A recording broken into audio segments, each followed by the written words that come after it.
What's up guys, and welcome back to the channel. In today's video I'm working on an interior switch panel for my 3rd gen Tacoma. If you're new to the channel, I have some exterior lights on the truck. I have my ditch lights on the hood, there's a light in the lower section of the front bumper, and then I have lights integrated into my rear bumper. Now the controls I've been using for all of those lights, I've been using this little cubby right here that the Tacomas have, and I cut out 2 holes in the back for 2 of the switches, and then my most recent lights I just have hanging out in the footwell right now because I knew I was going to do this mod, and I want to clean up the interior. These are kind of just there, but now that I have 3 switches, I can go ahead and fill in this. So I got this kit from Tacomabeast, definitely check them out. I'll have a link to their website down in the description. So I have 3 different switches here. I have bumper light bar, I have ditch lights, and then I also have LED light bar, or LED light bar. So I'm going to be using this switch, I think, for the light bar up front, the bumper light bar, obviously, for the bumper lights in the back, and then ditch lights for the hood. So the kit comes with those 3 switches. It also comes with this panel here, which we're going to nicely place right here on the back side, so I'll show you how to pop that out soon. And then we have some wiring to go through. I've already hooked up one just to show you what it's going to look like. So obviously we have the switch hooked up to the wires, and then I've stripped these ends here. So the first step that I have to do is remove my switch for my air compressor. So if you do not have this, obviously you don't have to worry about that, but that is in my way right now to pop this out. And this shouldn't be that hard to do. Just kind of have to give it a good wiggle. So just be very gentle with it, and then obviously we can pull it right out here. Now what I'm going to go ahead and do is remove my buttons, or the factory buttons that came with these lights. And then we have some connectors here that are for my dome lights. I have my rear window, and then also the power outlet in the bed. So all of these are different sizes. You'll easily be able to tell where those go when you hook this back up. And then last up is my air compressor. So here is the box that I just pulled out, and you can see that this is a pretty useless cubby. There's really nothing you can put in there. So I drilled out these 2 holes to put those switches in the back of it, but now I'm completely removing this. So I'm gonna have a lot more space for the wires behind it, and all you have to do to take this off, there are 4 screws in each corner there. All right, and with the last screw out, I should be able to pop this right off. So that is the space that I'm working with, and now we can put the new plate back on, and it is a direct fitment, which is really nice. So that's going to give us a clean look. Hopefully the lights, well, let's go ahead and test fit one. This is going to go just like this. There's some tabs in there that I can push in, but that's going to look really cool. Now that I have all those screws back in, you can see how that is nicely flush on the back side there. It's time to move on to the wiring. So I'm going to start with my ditch lights here, and you can see that I have 3 different wires. We have white, black, and blue. Now the kit that I got has 4 different wires on it. So what I'm going to do is I have this lighting tool right here, and I'm going to go ahead and take the other side of it, put it to a ground. So I'm just going to use this bolt right here on the door hinge. And what I can do is use this to touch the ends here, and we'll see, let me get that in, and we'll see which one lights up. Basically, whichever one lights up is going to be my ground. And you'll see that is my white. So the white is lighting up right now. That means that is my ground wire. So I'm going to take these wires here. I'm going to put black to black. We know that white is our ground, so I have tested this already. Green is going to go to white, and then both of these reds are going to go together. So both of the reds are going to go to blue. And just to verify that real quick, before I go ahead and cut the ends off, you'll see I have black to black, green to white, and both of the reds are going to the blue. So when I push on the switch, I know it's upside down right now, but you can see both of those light up, and then my light bar in the front is on. I can see it on the reflection of the wall right now. So that's how I know all of those colors are correct. And now I can go ahead and basically cut off the ends, strip them, meet them with these. I do have some heat shrink tubes that I will be using along with some electrical tape, and then that will be one switch done.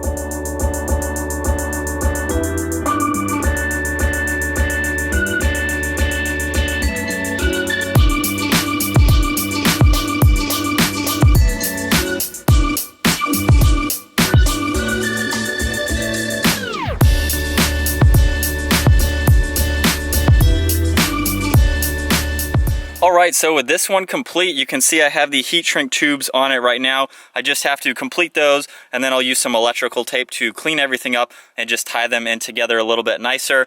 And now you can see with my LED light bar, I'll go ahead and push on it.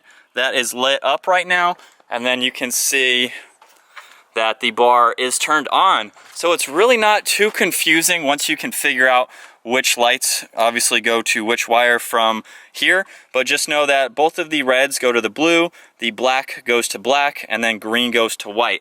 That will be the same for my second light, and then I will have to figure out this one. This has different colors, 2 reds and a black, so I'll have to figure that one out separately.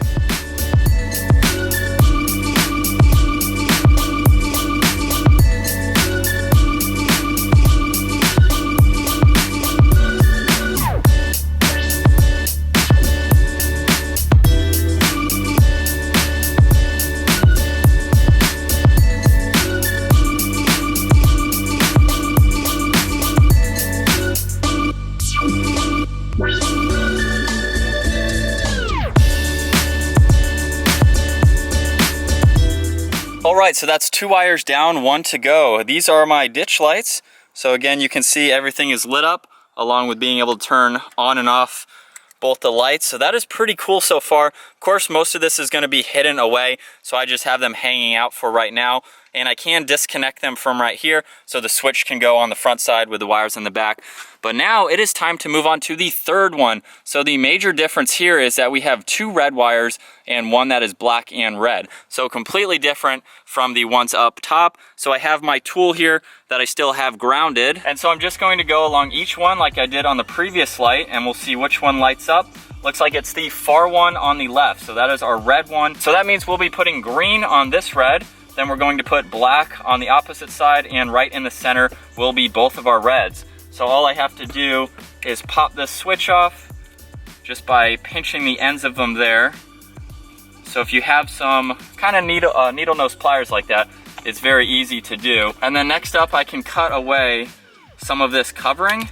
That way I can expose the wires just a little bit more. Just makes it much easier to work on them.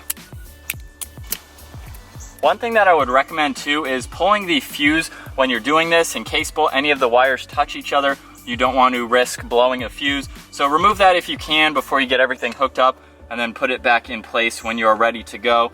So now we have the green for the red. We have our 2 reds together that are going to go with these 2 reds, and then black is going to go to black.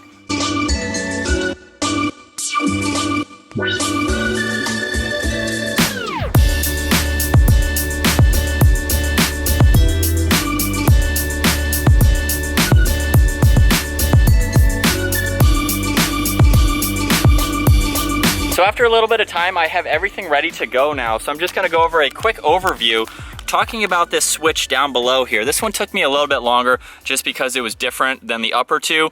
But just to recap, the green wire here goes to the far left wire, or the far left red wire.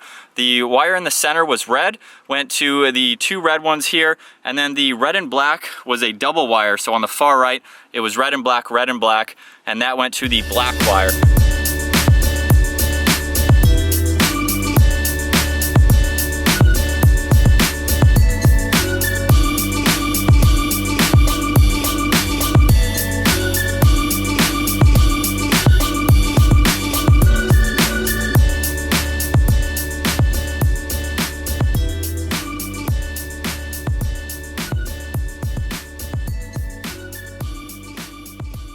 So with the switches all connected now, obviously you want to make sure they are in the upright position.